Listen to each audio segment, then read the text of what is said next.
So I've got a great story for this. So about 10 years ago, Kelly and I started building this house. A house that we wanted to build on the farm and knew we'd probably live in for a super long time, maybe forever. There's a super cool website called Houzz. That's Houzz. It lets you create these idea books. So Kelly had an account and I had an account. And we'd literally just go in there and just sort of dream for that year or so before, right? You'd look at all these pictures of inspiring kitchens or bathrooms or these outdoor areas. Like I love to look at the pools and the patio, like the parts of the house where you could just envision people are gonna be hanging out with friends, where you could see yourself relaxing and unwinding. So we took a few months and we both started to create these idea books. And she liked the New England sort of coastal home exterior.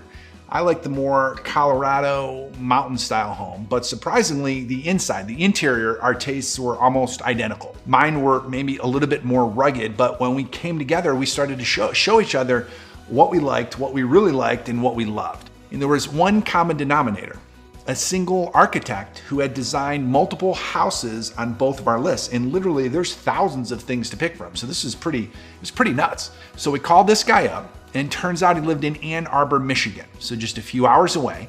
It was a little bit expensive, but we figured like if he could design something that looked inspiring to us, it would be worth the money. So he hops in his car, he drives to Ohio, and we met with him in our office for almost 2 hours. So we go back and forth. We're showing them all these pictures and ideas, like things we could envision, in our home. And then he wanted to see the land. So we had a few locations on the farm where we could potentially build, but we took him to the first one. We drove up on the gator, he hopped off, and Kelly and I were talking to him. But as he started to sort of stare out into the orchard, he literally shushed me. He didn't even turn around. He just raised his hand like a stop sign. And his wife said, wait, just give him a second. He needs to be one with the land.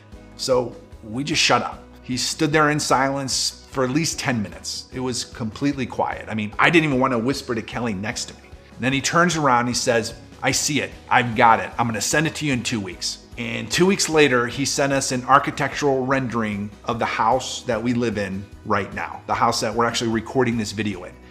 And it was perfect, it was incredible. And that's exactly what we're talking about here. Making your spaces have this sense of wonder, make them inspiring. Not just what's acceptable, but rather like what is exceptional? What would an exceptional space look like to you? And I'm not saying that you need to build a new house. This could be just you starting with one room and make that space exceptional. Make it have wonder, make it incredible. Maybe it's like a gallery wall of your favorite travel photos, you exploring the world with people you love. Could be your office where you put like books and mementos. Maybe it's background music that's on nonstop, or a water feature in your house. Maybe you surround yourself with motivational quotes or art that speaks to you. And don't forget the lighting. Good lighting can completely transform the feel of a space. So try a mix of natural light from windows, soft table lamps for warmth. You could try some string lights or LEDs for ambiance. The key here, I think, is to create a warm, inviting atmosphere, something that makes you feel good in your space. But the biggest key is to choose items that have meaning to you and bring you joy.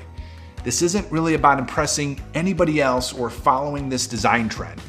It's about creating a space that feels like a true reflection of you. When you walk into a room and feel like, I'm home, that's when you know you've nailed it. Obviously, this is going to be great for emotional health, mental health, but why does this matter for overall health? Well, like we said before, our environments are like the connective tissue between our inner and outer worlds. They have the power to shape our thoughts, our emotions, even our physical well-being. If you think about this, if you hate your kitchen, you're probably not motivated to cook healthy meals. But if your kitchen inspires you, if it has beautiful cookbooks and fresh herbs on the windowsill, then suddenly this whole process just feels a lot easier, more inviting. The same goes for mental health. If you're constantly feeling stressed and overwhelmed by your surroundings, it's gonna take a toll on your emotional well-being, either instantly like that day or over time. So here's the big idea for you. They say the secret to contentment is to want what you already have. Because if you want what you already have, then you have what you want. And this is exactly true for our spaces.